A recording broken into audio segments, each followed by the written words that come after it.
Buenos días, brothers. Vamos a abrir la palabra de Dios en el Evangelio de Juan. Hoy vamos a comenzar con el capítulo 18 de Juan. Acabamos de terminar el 17 con la oración, todo el capítulo 17 es la oración de Jesucristo platicando con el Padre, con Dios Padre. Una oración de intercesión entre varias cosas, una oración reveladora, una oración que nos permite ver la mente de Cristo. Ahora en Juan 18, comenzando en el versículo 1, la palabra de Dios dice: habiendo dicho Jesús estas cosas, salió con sus discípulos al otro lado del torrente de Cedrón, donde había un huerto, en el cual entró con sus discípulos. Y también Judas, el que le entregaba, conocía aquel lugar, porque muchas veces Jesús se había reunido ahí con sus discípulos. Judas, pues, tomando una compañía de soldados y alguaciles de los principales sacerdotes y de los fariseos, fue ahí con linternas y antorchas y con armas.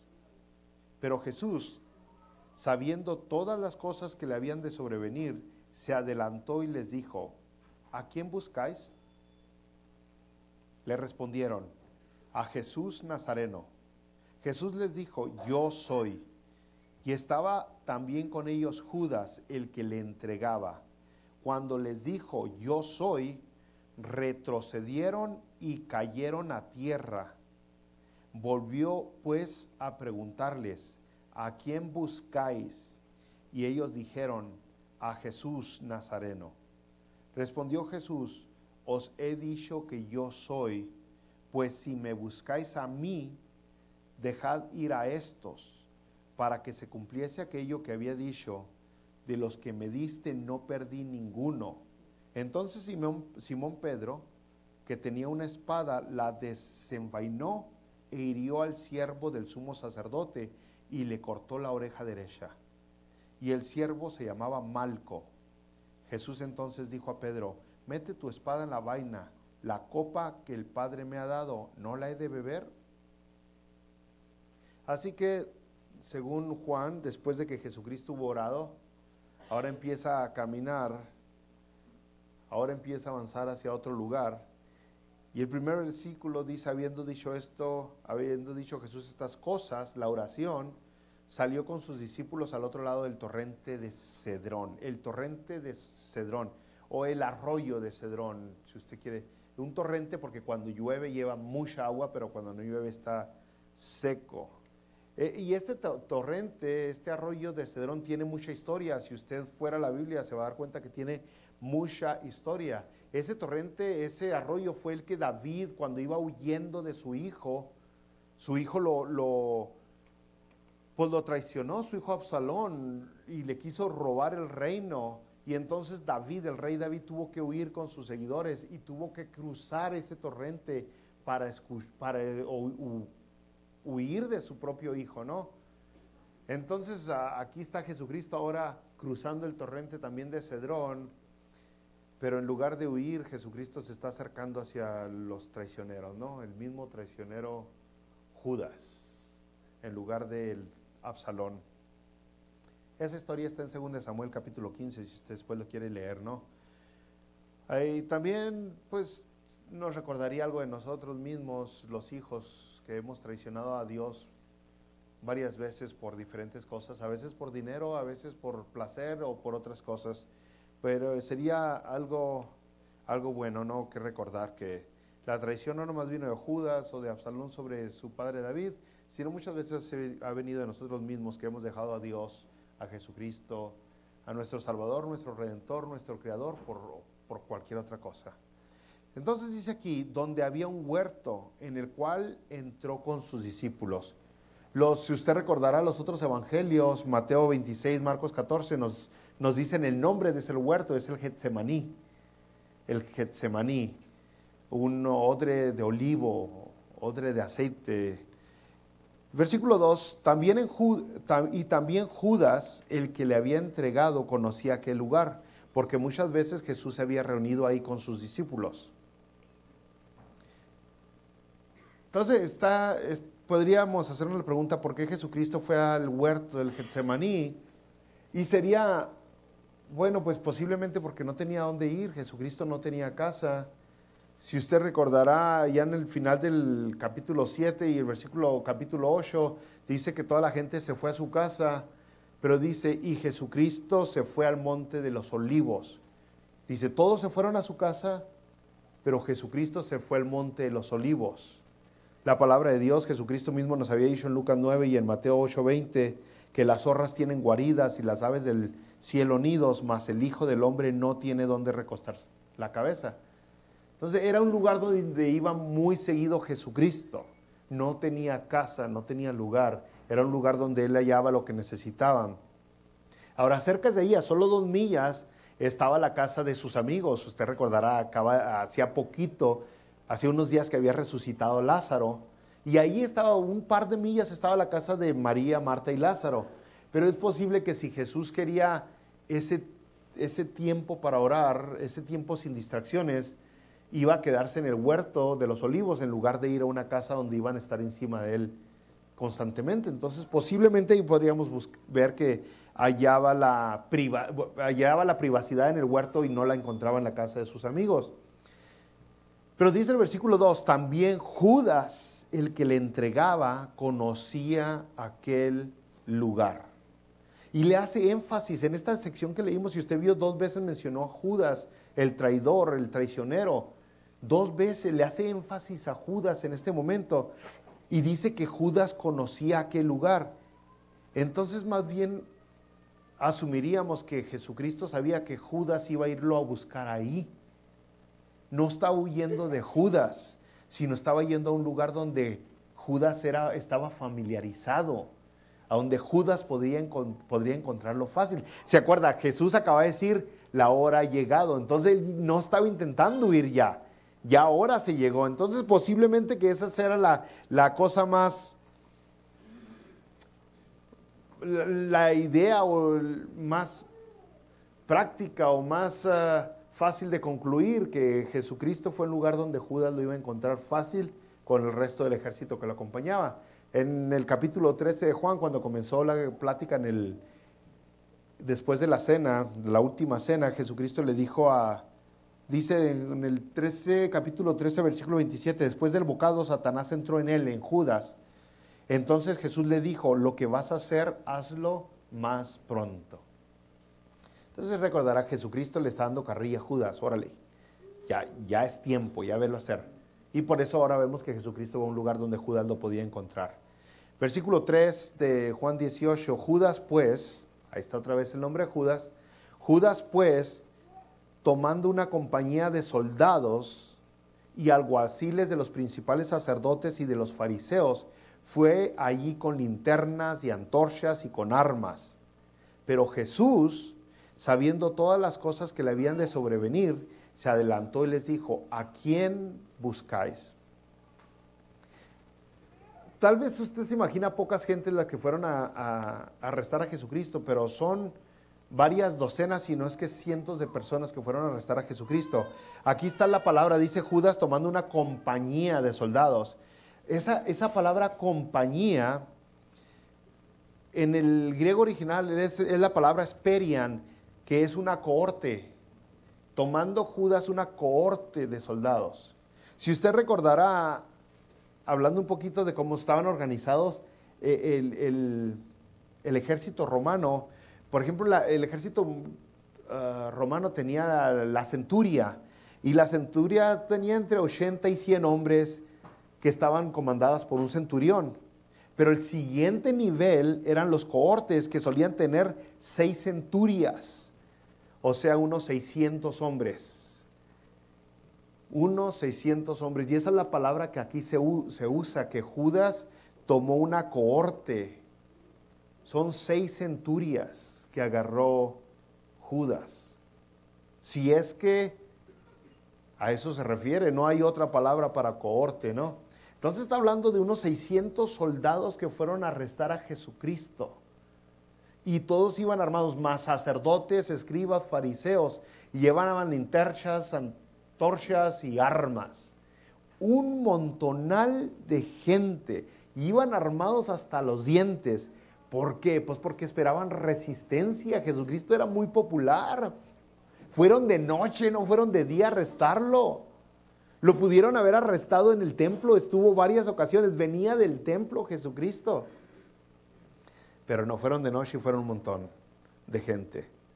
Ahora, y dice aquí la palabra de Dios que Jesús sabía, entonces los estaba esperando, en pocas palabras. Jesucristo los estaba esperando, versículo 4, pero Jesús sabiendo todas las cosas que le habían de sobrevenir.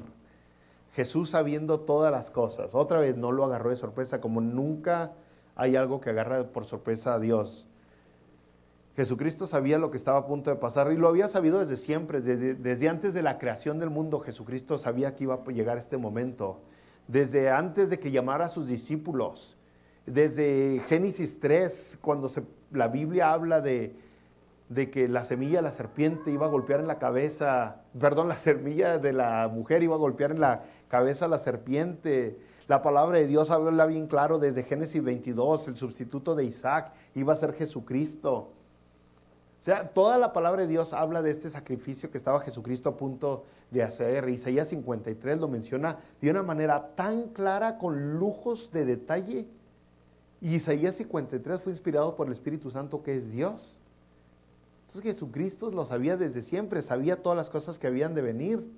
En Juan capítulo 10, versículo 18, Jesucristo dijo que su vida, dice, nadie me la quita, sino que yo de mí mismo la pongo. Tengo poder para ponerla y tengo poder para volverla a tomar. Eso es lo que Jesucristo está diciendo. Yo sé todas las cosas que han de venir, entonces no lo está agarrando de sorpresa. No es una víctima de las demás personas, Él sabe lo que va a pasar. Él está seguro de lo que va a pasar. A lo mejor las demás personas no tenían ni idea, pero Jesucristo sabía exactamente lo que estaba a punto de pasar. Y dice, se adelantó Jesús y les dijo, ¿a quién buscáis? Versículo 5, le respondieron, a Jesús Nazareno. Jesús les dijo, yo soy. Y estaba también con ellos Judas, ahí está otra vez mencionado Judas, el que le entregaba. Cuando les dijo, yo soy, retrocedieron y cayeron a tierra. Cuando Jesucristo los ve, les pregunta luego, antes de que ellos digan cualquier cosa, ¿a quién buscan? A Jesús. Y él dice, Igo eimi. Ahí están las palabras del tetragramatón, el yo soy, Dios soy. Esas palabras son únicamente de Dios. Y al estar ellos delante de la deidad, al estar todas estas personas delante de Jesucristo, al estar delante del Creador, al estar delante de todo lo que somos gracias a quien está delante de nosotros, al estar delante de esta persona tan especial, tan única, son rechazados. Cuando dice, yo soy. Son rechazados y dice la palabra de Dios que retroceden y caen. Y otra vez, no caen porque están siendo recibidos. No caen porque están teniendo una revelación única, especial. Caen porque están siendo rechazados. Es el poder divino de Dios. Es el poder de Dios. ¿Sabe que cuando una persona cae porque está teniendo verdaderamente esta relación personal, esta relación íntima, esta relación profunda con Dios? Según la palabra de Dios, uno cae sobre sus rodillas, sobre su rostro, no cae para atrás. Por eso la palabra de Dios constantemente habla de los profetas que oraban y ponían su rostro sobre la tierra, porque ellos adoraban a Dios, postrados delante de Dios. Esa es la manera que uno cae, con sus rodillas dobladas hacia enfrente, cuando se está reconociendo la deidad de Dios, no hacia atrás. Hacia atrás es rechazo. Entonces, la cantidad de aliados que traían estas personas, si es que eran todo el cohorte, los 600, más los escribas, los fariseos, los sacerdotes, las armas, las antorchas, las linternas, no pudieron hacer nada en contra de Jesucristo cuando Él simplemente dijo, yo soy. La multitud no les sirvió de nada. Dice la palabra de Dios que cayeron al suelo. Es el poder de su palabra. Es el poder de Dios en realidad. El poder de Dios. Usted recordará en Apocalipsis capítulo 1, 16 que dice que Jesucristo de su boca salió una espada de doble filo. Una espada espada de dos filos, es el poder de su palabra. En Hebreos 1:3 dice que el cual Jesucristo, siendo el resplandor de su gloria y la imagen misma de su sustancia, y quien sustenta todas las cosas con la palabra de su poder. Ahí está el poder de su palabra. No es el poder de ustedes, es el poder de Jesucristo, el poder de Dios. Él tiene poder en su palabra. Y es lo único que dijo: yo soy. Y sintieron su poder. El poder de Dios, el poder creador, y el que tiene poder para crear, tiene poder para destruir, el poder para hacer todo y deshacer todo. Colosenses 1:16 dice que en Jesucristo fueron creadas todas las cosas, las que hay en los cielos, las que hay en la tierra, visibles e invisibles, sean tronos, sean dominios, sean principados, sean potestados. Todo fue creado por medio de Él y para Él. Eso es lo que dice la palabra de Dios. Y si usted va a Génesis capítulo 1, nos damos cuenta que con su pura palabra creó todas las cosas. Habló y vino a existir todo. Hágase la luz, dijo, y se hizo. Todo se hizo con el poder de su palabra. El poder de su palabra, y es lo que estamos viendo aquí con Jesucristo. Hay poder en su palabra, para crear y para destruir. Todo lo que tiene que hacer es decirlo y las cosas se hacen. Entonces, ¿qué cosa? Imagínense estar ahí en ese huerto y sentir ese poder que sale de Jesucristo. Si usted está del lado contrario, si es uno de los que cae, tiene que agarrar la onda. Usted diría: ah, caramba, ¿qué pasó? ¿Quién me tumbó? ¿Por qué estoy en el suelo? Debería de recapacitar. Versículo 7 del capítulo 18 dice: volvió pues a preguntarles. No dice cuánto tiempo pasó entre la caída, no dice si pasaron unos segundos o unos minutos, o cuánto tiempo duraron aquellos en agarrar la onda, pero dice: volvió pues a preguntarles: ¿a quién buscáis? Y ellos dijeron: a Jesús Nazareno. Jesús Nazareno. Acuérdense, era conocido Nazareno porque creció en Nazaret. De ahí viene la palabra Nazareno. Ahí creció, el pueblo se llamaba Nazaret y ahí creció. ¿En dónde nació? En Belén. Nació en Belén, creció en Nazaret y murió en Jerusalén. Son pueblitos importantes de acordarse. Algunas personas hoy dibujan a Jesucristo con cabello largo. Yo creo que la mayoría. Si usted ve un dibujo de Jesucristo y está con el cabello corto, a lo mejor va a decir que ese no es Jesús, porque estamos tan acostumbrados de ver a un barbón con cabello largo. La cuestión está por la mala interpretación de este texto, Jesús Nazareno, porque alguien que hacía voto, exactamente, de nazareo, no, era una persona que no había crecido necesariamente en Nazaret, ¿verdad? Un voto de nazareato, algo así. Lo hicieron, por ejemplo, Sansón, Juan el Bautista, y ellos eran greñudos. Usted sí a ellos los dibuja greñudos. Sansón no se podía, ¿se acuerda que no se podía cortar la greña? Tenía voto. Juan el Bautista no se cortaba tampoco. Dice la Biblia que no le pasaba navaja por su cabeza. Habían hecho un voto de no cortarse el cabello. Era un voto bíblico. Está en la palabra de Dios en el Pentateuco, ese voto que se hacía. Tampoco podían comer ciertas comidas ni usar cierto tipo de ropa. Pero Jesucristo nunca hizo ese voto. Pero está la mala interpretación donde la gente dice, pues como era Jesús Nazareno. No, son dos cosas diferentes. Dos cosas diferentes. La otra es Isaías 53, dice, porque a Jesucristo lo dibujan bien guapetón, ¿no? Ojotes azules y así, una estrella de Hollywood. Pero Isaías 53 dice que no tenía hermosura, no tenía atractivo alguno, dice la palabra de Dios en Isaías 53. Entonces, estamos 2, 3 de aquí y yo más cerca de parecernos a Jesús que de como lo dibujan. Porque no tenía atractivo alguno, dice. Bueno, el caso es que se acercan y Jesucristo les pregunta 2 veces, ¿a quién buscan? ¿A quién buscan? Lo que en otras palabras les está diciendo es la orden de arresto que traen para quién es. Acuérdese quiénes eran los que venían. Soldados, alguaciles y la crema innata de la sociedad. ¿A quién buscan? ¿De quién traen la orden de arresto? Esa es la pregunta. Tenían que traer una orden de arresto. ¿Para quiénes? ¿Para todos los que estamos aquí o nomás para mí? Y es lo mismo cuando van a su casa.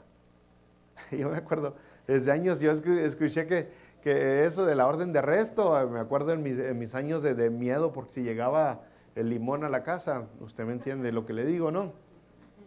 Si llegaban los limones a la casa, era no abrir, y si traían orden de arresto, de decir, ¿para quién? Porque si no era para uno, porque no se lo podían llevar. Y ese es el rollo, ¿no? La orden de arresto es lo que dicta a quién pueden, a quién tienen ellos autoridad de llevarse. Y es lo que Jesucristo le está diciendo. Entonces el versículo 8 lo explica todavía más. Dice, respondió Jesús, os he dicho que yo soy, pues si me buscáis a mí, dejad ir a estos. ¿Se fijó? Dejar ir a estos. Nomás me llevas a mí, no te lleves a mis discípulos.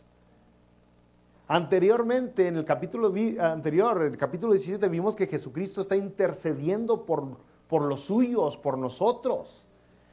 Está intercediendo, está orando, que cuídalos del mundo, no los apartes de él, pero cuídalos, guárdalos del mal. Ahora estamos viendo que Jesucristo está activo, está involucrado en la protección de los suyos. No nomás está intercediendo, pero ahora está involucrado, metiendo las manos para mantener la protección de los suyos. Y es lo primero que vemos aquí. Bueno, deja a estos libres. Y luego dice, versículo 9, para que se cumpliese aquello que había dicho, de los que me diste no perdí ninguno. Y esa es la oración que tuvo en el capítulo anterior. De todos los que me diste, Padre, no perdí ninguno, sino ¿quién? El hijo de perdición, ¿qué era? Judas. Y no está hablando de muerte, está hablando de perderse, de separarse de la fe, de alejarse, de dejar de estar del lado agradable de Dios, diríamos. Entonces, dice, para que se cumpliera la palabra de lo que había dicho, de los que me diste no perdí ninguno. Entonces está diciendo, nomás arresten mí, nomás me llevan a mí. Y otra vez, Jesús está ahí, que Judas está ahí. Judas es muy posible uno de los que se cayó con los demás, pero aún ahí Judas tampoco agarra la onda. Era para que Judas, después de haber pensado, ok, como que estoy haciendo algo que no debería hacer, todavía en ese momento Judas no entiende. Pero ahí está el énfasis de Jesucristo en este pedacito de Juan 18.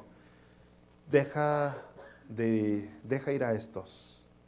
Mire, y ahí vienen preguntas. Hay que hacerse siempre preguntas cuando uno está leyendo la Biblia.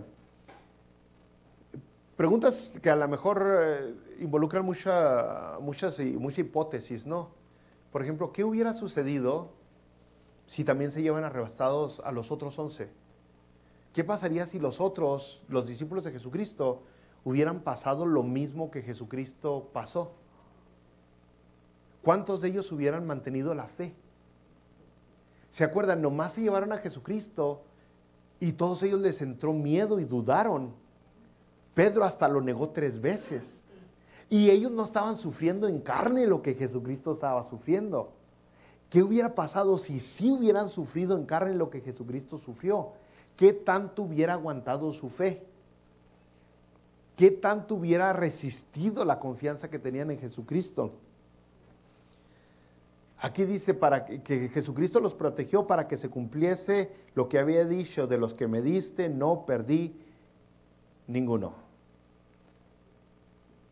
Hipotéticamente, otra vez hablando, posiblemente si hubieran pasado lo mismo que Jesús, ellos hubieran aventado la toalla. Hubieran dejado de creer en Jesús, hubieran dejado de confiar en Jesucristo. Lo poco, lo mucho que creían, lo hubieran dejado de hacer. ¿Se acuerda Juan el Bautista cuando fue arrestado y estaba a punto de ser asesinado? Mandó un consejo para que le preguntaran a Jesucristo. Después de que Juan había visto el Espíritu Santo descender sobre Jesucristo, había escuchado la voz, este es mi Hijo amado. Y después de esto, Juan es arrestado y es maltratado y es aventado en lo más profundo de la cárcel. Luego manda unos mensajeros para que le preguntaran a Jesucristo, ¿eres o esperamos a alguien más? Porque la fe, cuando vienen las luchas, cuando vienen las pruebas, la fe empieza como que, caray, como que creo y como que no, como que aguanto y como que no aguanto, como que sí, como que no. Y entonces, ¿qué hubiera pasado con ellos? Posiblemente hubieran aventado la toalla, sobre todo cuando uno es bebé, cuando uno no está fuerte, porque después usted diría, no, brother, pero Pedro y Juan y los demás sí pasaron por cosas similares. Sí, cuando el Espíritu Santo ya había venido sobre ellos, cuando ya tenían madurez espiritual, cuando ya no eran las mismas personas que eran en este momento del arresto de Jesús, cuando ya podían resistir, cuando ya tenían como que tantito callo, ya aguantaban más las cosas. Pero en este instante, en este momento, es posible que no hubieran aguantado. Es posible que hubieran aventado la toalla. Dios sí permite que vengan cosas sobre nosotros, y muchas, pero como que nos protege hasta que estemos en el nivel que vamos a aguantar. ¿Se acuerda lo que dice la palabra de Dios en 1 Corintios 10:13? ¿Cuántos? No os ha sobrevenido ninguna tentación que no sea humana, pero fiel es Dios, que no os dejará ser tentado más de lo que podáis resistir. Fiel es Dios, que no os dejará ser tentado más de lo que podáis resistir, sino que dará también juntamente con la tentación la salida para que podáis soportar. Yo creo que eso es lo que está haciendo Jesucristo con sus discípulos. No los está dejando, no está permitiendo que sean tentados más de lo que aguanten. Y yo creo que es lo que ha hecho con nosotros varias veces. Ahora déjenme, les soy sincero. Los que son de Dios, los que son de Jesucristo, hablamos anteriormente, hay algunos que no van a aguantar con nada. Hay algunas personas que se esponjan con cualquier cosa, se espantan con cualquier cosa. El puro hecho de haber nacido ya tienen miedo. Algunos no pueden ni salir de la casa porque ya les flaqueó la fe. Y entonces esos verdaderamente no tienen fe en Dios, no creen en Dios, no confían en Dios, no reconocen su poder. ¿Por qué? Pues por lo mismo, ¿no? Y hay otros que simplemente no reconocen que existe Dios. Pero aquí estamos hablando de los hijos de Dios. En la oración anterior de Juan 17 dijo, no te pido por todos, ¿verdad? No te ruego por todo el mundo, sino por los que me diste. De esos estamos hablando. En lo que concluimos es que el que nos mantiene en el camino, el que nos mantiene fuertes, el que nos mantiene donde debemos de ir, el que evita que nos perdamos, es Dios, es Jesús. Él es el que nos da todo lo que necesitamos. Y lo hemos visto desde siempre con Juan. Y la cosa es simple, si la salvación depende de mí, si mi salvación depende de mí, entonces ya estoy frito, porque mis fuerzas son muy inferiores. Mi poder de voluntad es muy poquito el que tengo, porque mi santidad, no hombre, ni a los talones le llega a nadie. Entonces, si la salvación depende de mí, sí, me voy a ir a la condenación eterna. Pero si la salvación depende, no solamente la que me dio Jesucristo, pero la resistencia, la aguanta, la perseverancia, depende de Dios, entonces mi salvación se mantiene. Y es lo que muchas personas no entienden, que Dios siempre nos mantiene. La palabra de Dios lo dice, y lo dice bien claro, que el que comenzó la obra en ti también la perfeccionará. No soy yo, es el que comenzó la obra en ti, también la perfeccionará.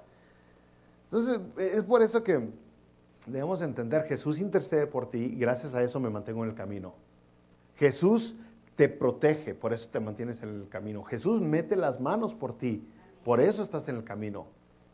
Ahora, no malentiendan, no le estoy diciendo que Dios lo pone en una burbujita donde nadie le va a llegar. No, Dios quiere que crezca, anteriormente hablamos de eso, quiere que se fortalezca, quiere que madure, quiere que le sirva. Entonces no está en una burbujita separada de todo el mundo y de los virus y de las bacterias. No, está en este mundo, pero Dios sabe cuánto puede aguantar. Y créame, le pusha el botón hasta donde puede aguantar. Le va a empujar. Es por eso que usted ha tenido Muchos de ustedes, yo sinceramente me debería quedar callado cuando hablo de mi testimonio, porque lo que han pasado muchos de ustedes, yo no tengo ni qué hablar. Han pasado pruebas, han pasado luchas, dificultades, han sufrido y han sufrido de veras. Pero aún así Dios ha estado con ellos, con ustedes. ¿Sabe cuánto pueden aguantar? Y si lo que algunos de ustedes han pasado, lo pasarían otros de los que están aquí, no hubieran aguantado. No hubieran aguantado. La toalla se hubiera aventado desde hace mucho tiempo. Es por eso que usted podría decir, la vida no es justa. ¿Se acuerda? Así dice la gente, la vida no es justa. ¿Por qué a mí? ¿Por qué a este no? ¿Por qué? Sí, porque Dios te da lo que tú aguantas. Y lo que tú aguantas, a lo mejor el otro no lo aguanta. Donde tú estás hoy en tu nivel de madurez, el otro tampoco está, es posible.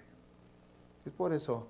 Y ahí nos podríamos extender hasta por qué Pablo en la carta de Corintios nos pide que tengamos conciencia del hermano débil, ¿se acuerda?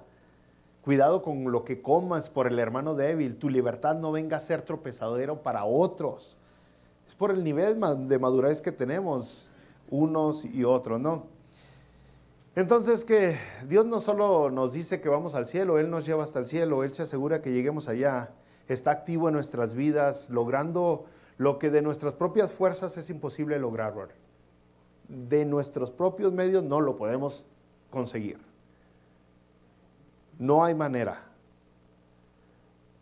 Entonces, ya llegando al final de la lectura de hoy, volvemos al huerto del Getsemaní y vemos lo que acaba de pasar. Jesucristo con su poder acaba de tumbar a todas las personas, acaba de confesar, acaba de decir, yo soy, arréstenme a mí, llévenme a mí. Y entre todo este montón de gente está uno que se llama Pedro. Pedro. Y la otra vez estuve meditando, alguien de aquí, no me acuerdo quién, creo que la hermana Edith, no estoy seguro, me preguntó por qué Pedro se llamaba Pedro, ¿no? Porque Jesús le puso Cefas, que significa roca. Y yo creo que ya sé por qué, me quedé meditando en esa pregunta. Pues por bruto, ¿no? Por terco, por cabezón, cabezadura. ¿Cuántas veces sale Pedro en acción a decir torpezas? O sea, Pedro aparece mucho en la foto y otra vez vuelve a aparecer Pedro, cabezadura. Y otra vez, ¿cuántos de nosotros nos llamaríamos piedra, no? A lo mejor unos ni piedra, por ser tan duros se llamarían diamante, pero no por lo valioso ni lo caro, pero por lo durote que son. Pero el caso es de que entre toda esa multitud está Pedro viendo lo que está sucediendo, ¿no? O sea, está como que, ¿qué onda, no? Y ve el poder que sale de Jesucristo. Y yo creo que agarra valor Pedro. Como que al principio como que le dio miedo. Dijo, caray, nomás somos 12 nosotros y ellos son muchos. Y luego, ¡bum! Jesús los tumba con su ayuquín que se avienta, que yo soy. Los tumba a todos. Y a lo mejor Pedro agarra valor. Como que se amacha, ¿cómo se llama eso? No sé, se sube en un burro otra vez Pedro. Y dice el versículo 10, entonces Simón Pedro, que tenía una espada, la desenvainó e hirió al siervo del sumo sacerdote. ¿Okay? No era soldado, no era escriba, no era un alguacil, era el siervo del sumo sacerdote. Siempre a los que servimos nos toca lo peor, ¿no? Dice, hirió al siervo del sumo sacerdote y le cortó la oreja derecha. Y el siervo se llamaba Malco. Un poquito más, si le dan el brazo, se llamaría Manco. Pero el caso es de que, de alguna manera, como estaban acomodados, yo creo que Pedro le tiró al que estaba más cerca de él.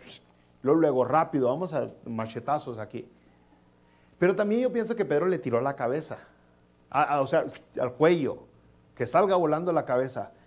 Pero el Malco, yo creo que hizo algún giramento de, caray, y sácate la oreja. Yo me lo imagino, yo simplemente estoy viendo como una película. ¿Qué es lo que sucedió? Pedro le tira y aquel nomás así como el Matrix, ¿no? Así, se quitó y adiós la oreja. Bueno, el asunto, son varias cosas que hablar aquí, ¿no? Pero fíjense, si Jesús te está defendiendo, ¿para qué metes tú las manos? Si Jesús está abogando para ti, si ya viste por ti, si ya viste el poder que tiene Jesucristo, ¿para qué te haces el bravo, el valiente? ¿Por qué intentas defenderte tú cuando Jesús te está defendiendo? Simplemente, ¿por qué intentas usar tus fuerzas, su poder, tus espadas, cuando obviamente el poder de Jesucristo es mayor? Pero Pedro le entra, intenta hacer algo, le intenta dar en la cabeza al pobre Malco y le corta la oreja. Ahora después el versículo 11 dice, Jesús entonces dijo a Pedro, mete tu espada en la vaina. Imagínense nomás que el tono de voz con que le ha de haber hablado, ¿no? Es así como, Pedrito, guarda la espada, mijo. No, yo no creo que fue así, ¿no? Anteriormente se acuerda que Jesucristo le había dicho allá en Mateo 16 a Pedro, apártate de mí, Satanás. ¿Sí se acuerda? O sea, tampoco le habló bonito, apártate de mí, Satanás. No, y fue por lo mismo más o menos, porque Jesús estaba diciendo que iba a morir y que iba a pasar todo esto. Y Pedro lo agarra aparte y lo intenta convencer que no permita eso. Y Pedro le dice, apártate de mí, Satanás. Jesús le dice a Pedro, apártate de mí, Satanás. Ahora aquí le dice, mete tu espada en la vaina. La copa que el Padre me ha dado, no la he de beber. Lo regañó y luego, acuérdese otra vez Juan, igual que varios versículos, varias partes de la Biblia, pues es un resumen de todo lo que sucedió en una noche. El asunto es de que Pedro nuevamente está intentando evitar que arresten a Jesucristo, evitar que Jesucristo muera por nosotros. Está intentando nuevamente, después de tantas veces lo hizo antes, está otra vez intentando salvarle la vida a Jesucristo.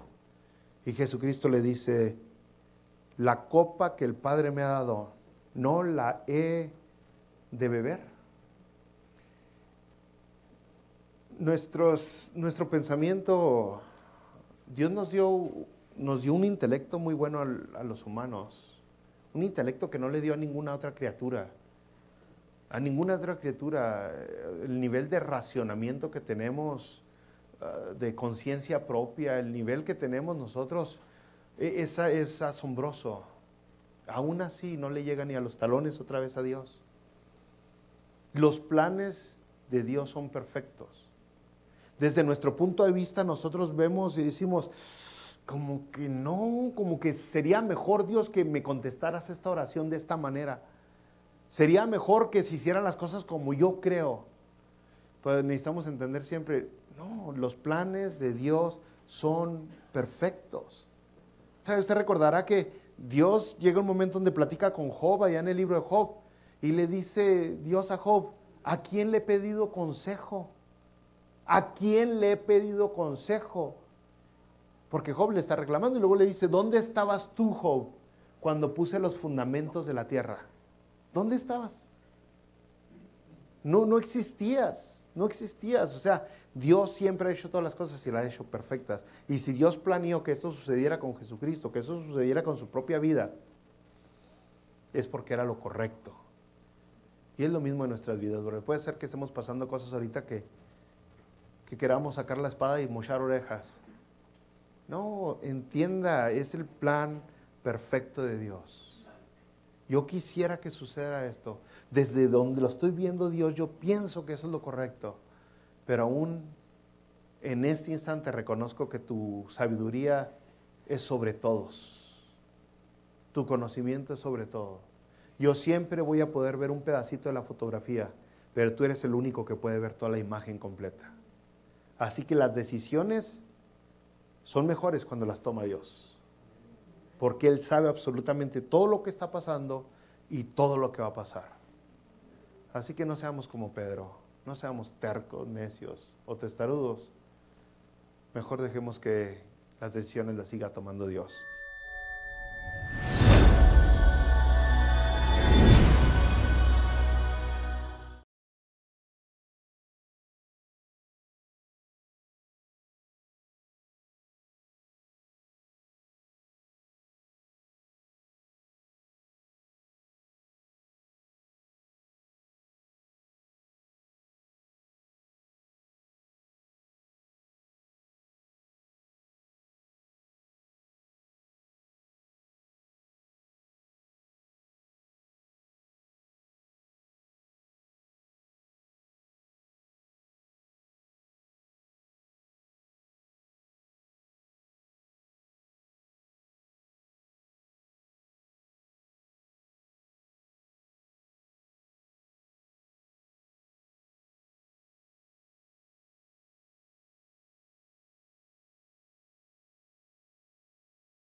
Ah, ya se me olvidaron los demás anuncios. Las damas, ¿verdad?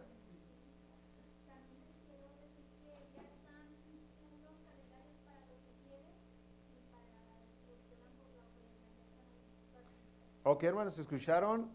Los calendarios para los sugieres y para los que oran por las ofrendas ya están puestos ahí para que vean sus calendarios, por favor. La escuela dominical, que usted ya sabe que tenemos clases de niños, jóvenes y adultos, y está a las 10 de la mañana todos los domingos. Y las damas el viernes, va a ser cada viernes último del mes, ¿verdad? Cada último viernes del mes.